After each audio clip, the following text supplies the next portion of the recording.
right, Henry? So it's C4 now, right? Because it's commentator. I mean, you got that in there too. I mean, I do it all. I do it all, dude. I do it all.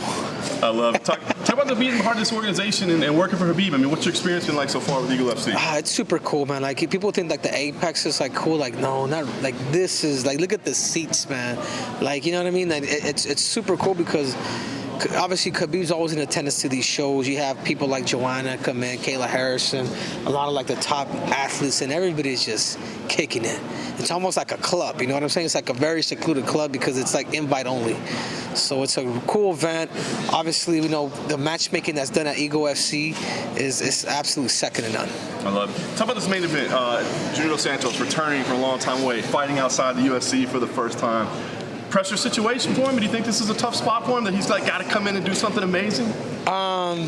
Yeah, I mean, of course, but I mean, he's taking his time off, right? He hasn't fought in a minute, but he's there's a different aura here. You know what I'm saying? You have you have Kamaru Usman, you have everybody here, like, you know, watching, you know, very secluded groups. So when people get stage fright or whatever, it's like that's not the case here.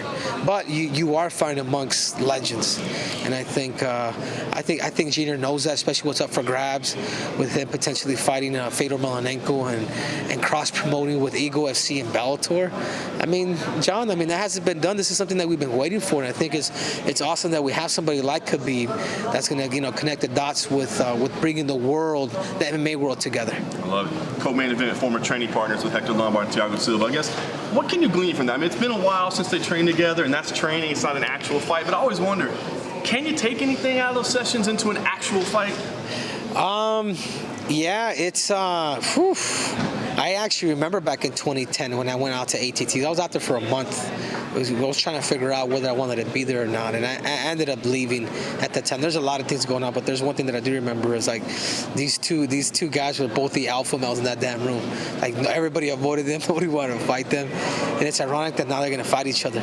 So to me, like, I see the history, and I was talking to Thiago today about it. He was like surprised. I was like, yeah, I remember that one time you wanted to fight Kimbo Slice, and they're keeping you away from him, and you know you got mad at the coaches. And I was like, I remember those days.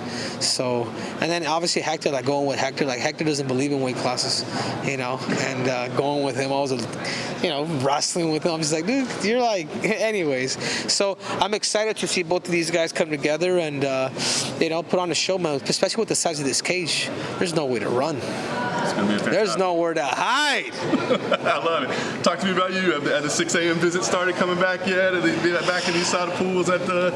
Yeah, I've already been tested a couple times already, so it's been cool, man. I mean, not really, man. I hate it, but I've been clean my whole damn life, you know. You know, I wonder if I'll test positive for extra grease on my burritos, you know. But other than that, man, it's what USADA does. It's part of the game, and you know, keep the sport clean. Give us the plan. Is it right at that 6-month mark? That's when you're fighting, or is that when you start negotiating? I mean, what do you see? Well, you know, Ali does his job. Obviously, you know, we're gonna see what the what the UFC is looking for, what we want, and you know, I'm out here to make money. My motivator is not the belts, not like now I see price tags on all these dudes, and that's the only way. John, I've done everything in the world, man. From Olympic gold medals to 2 UFC belts, defended both of them. Nobody has my resume. So now every time I see somebody, I see a damn dollar sign on their damn face, and I'm here to collect. So what got you to pull the trigger to say, all right, let's do this? The fact that I needed a break.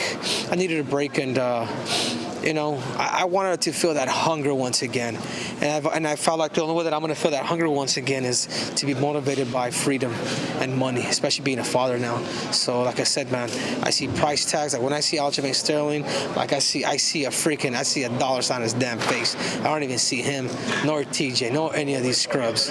You know, so that's just plain and simple. I want them all. You know, they're all going to be taken out, and that's it. I'm just going to be freaking cashing in those checks at the bank. I love it. Well, can't wait to hear what's next for you. In the meantime, Eagle FC 47. If anybody wasn't going to tune in, give them the pitch. You guys, make sure to tune in, man. If you guys are real MMA fans, you guys are going to be able to have a chance to hear the best commentary in the world from Kamaru Usman, Chael Sonnen, Triple C, Cypress Fees.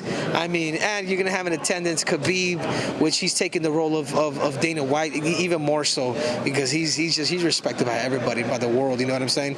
So it's just super cool, man. The matchmaking is incredible, and Ego FC, man, you guys watch out. You know, Bellator, UFC, all these companies, you guys watch out because Ego FC is coming.